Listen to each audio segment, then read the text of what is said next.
It had been 3 days since Chika saw that message. 3 long, quiet days. She hadn't confronted Emeka not because she was afraid of his answer, but because she wasn't sure she could handle the truth.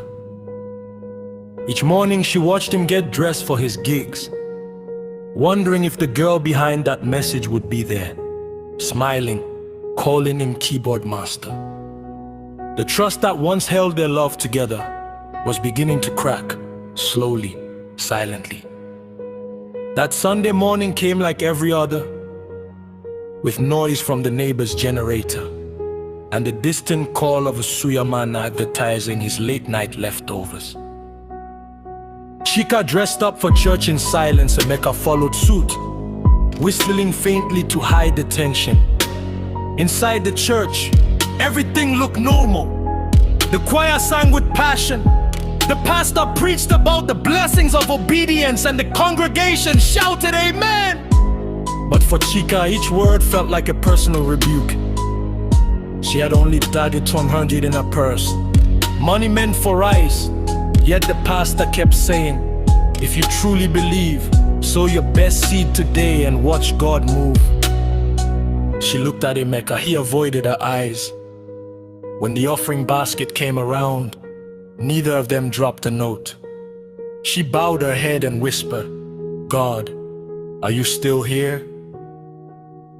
After service, they walked home in silence. Halfway there, Chika stopped. Emeka, can I ask you something? He sighed. What is it again? That girl that texted you, who is she? He froze. What are you talking about? Don't lie, Emeka, I saw the message. He rubbed his forehead. It's not like that. Chika, she's just a client. I play keyboard for her lounge sometimes. She stared at him, eyes glistening. And she calls you her keyboard master. He stayed quiet. That silence spoke louder than any confession. That night, Emeka couldn't sleep. He felt guilt eating away at him, not just because of the message, but because deep down he knew he was losing her trust. He scrolled through his phone, thinking of how to make things right. Then a message popped up from Delhi. Guy, I get 1 gig for you, money go show this time. But it's for that big politician where they contest next month. You fit play.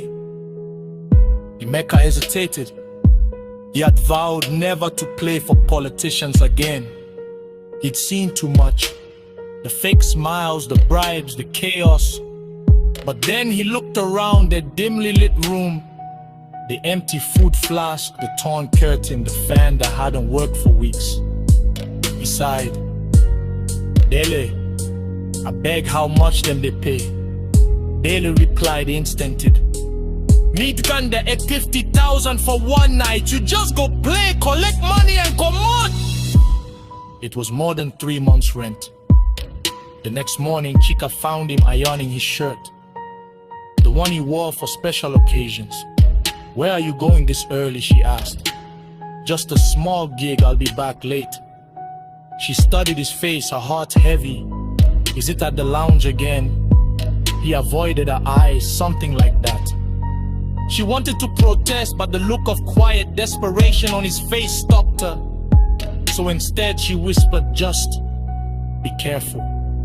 Later that night, as she knelt to pray, her phone buzzed. It was Delhi.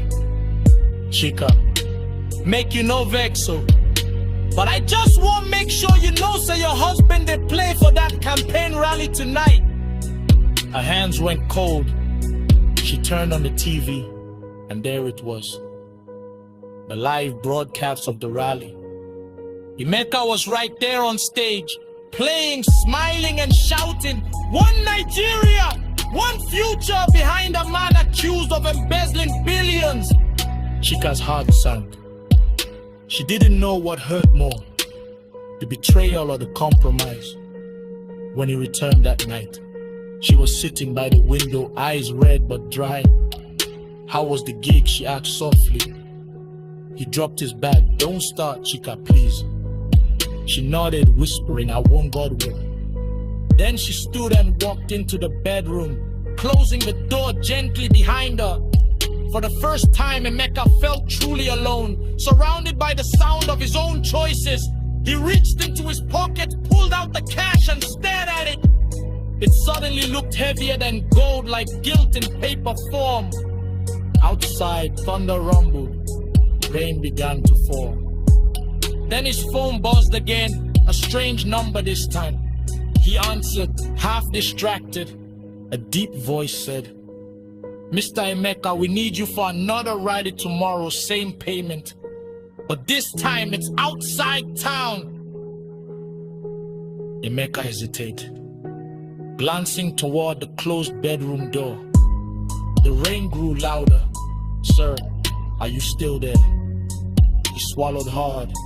"Yeah," he said quietly, and to be continued.